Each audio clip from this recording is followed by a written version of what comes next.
Hi guys, हम राजन में दर्दी, आप सबको छोट भाई। आज बड़ी खुशी का बात बा कि इमाम भाई का स्टूडियो में हम निकाल बनी सन एगो गाना भइला मजाक में का इमाम भैया के बड़ी अथी रहला कि नहीं गाना गाइए दिया मजाक बोली मजाक गाना के मजे बा तनी सुना दे भैया ओकरा के, लेकिन वो सबके प्यार सुने दुकान में एगो लड़की से मोहब्बत करता, वो लड़का पर छोड़ कर दिया, मोहब्बत कर दिया, लड़का पर दो में क्या कहा था ना सुनी सो हमारा नाम रात कोइलू, हमारा फोन डिस्कनेक्ट कोइलू, हमारा नाम रात कोइलू, हमारा फोन डिस्कनेक्ट कोइलू।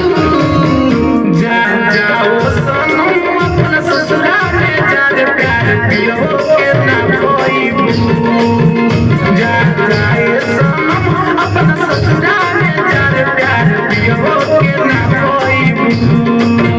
हमारा नाम पर लाग कोइलू, हमारा फोन डिस्कनेक्ट कोइलू, जाए सनम अपना ससुराल में जाके प्यार पियो के ना खोइबू, जाए सनम अपना ससुराल में जाके प्यार पियो के ना खोइबू। क्या कहता हमने भी एक चांद देखा था, हमने भी एक चांद देखा था जो बादल में खो गई, हमने भी एक चांद देखा था जो बादल में खो गई, हमने सोचा कि बादल का हक तो दूसरे के हो गई।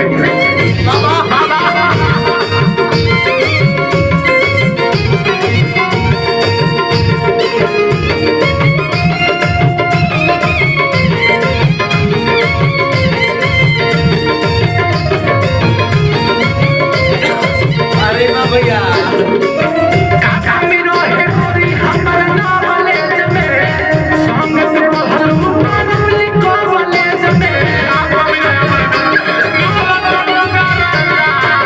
काका मेरो हे गोरी हमर नावले जमे, संगत पहलू मानवली कोवले जमे। अब हमके मुआ के गइल, होत तेरा उड़ा के गइल, जाए सनम अपना ससुराल जाके प्यार पियो के ना खोइबू, जाए सनम अपना ससुराल जाके प्यार पियो के ना खोइबू। अरे बेवफार दियो हम यही जिया करेंगे, अरे बेवफा हम यही जिया करेंगे, तुम बर्दाश्त नहीं होगा तो शराब को पिया करेंगे, मर भी गए तेरे हाथ में लग गया, जब राज का मोबाइल बदले मोबाइल से मैसेज किया करेंगे।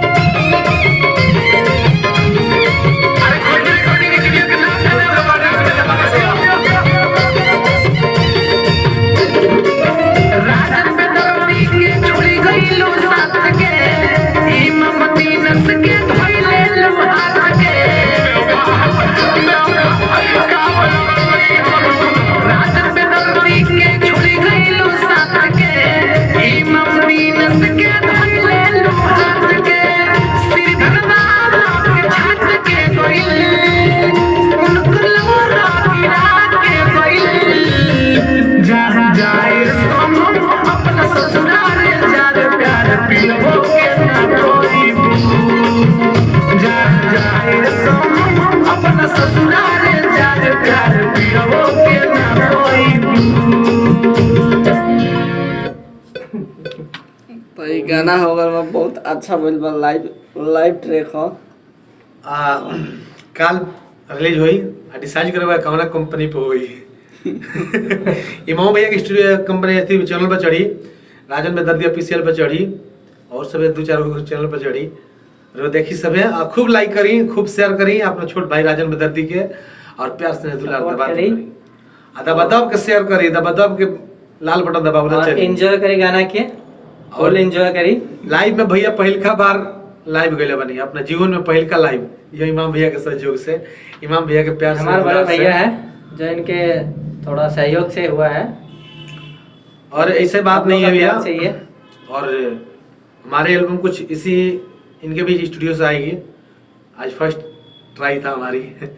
बहुत अच्छा काम करते हैं, काम में कोई फर्क नहीं मिलेगी, क्योंकि मैं बहुत सारे स्टूडियो से गाए हैं, नाम किस किस को धरूँ। लेकिन आज इतना प्यार मिला है हमको, इतना प्यार मिला है, ताकि हमारे भाई की तरह हमको प्यार इसने दिए हैं, अपने भाई की तरह। गाना हमको लगभग कितने देर में गवाए भैया? 10 या 10 या 15 मिनट में। 15। मतलब इंजॉय होता है था, बैठे थे, आए थे, तब मैंने बोला कि भैया एक ट्रैक लगाओ, तो बोला कि राजन भैया गाओ आप। राजन भैया गाए, 10 से 15 मिनट में हम गाना शुरू कर दिए। 10 से 15-20 मिनट तक ले काम क्लियर, लाइव हम आपको सामने आ गए, गाना मिक्स भी हो गई। कल भैया भी चढ़ाएंगे, हम भी चढ़ाएंगे, 2-4 गौरी कंपनी पे म्यूजिक चैनल पर चढ़ेगी। आप सबको प्यार स्नेह दुलार ऐसे ही राजन बेदर्दी पे बनाए को बा।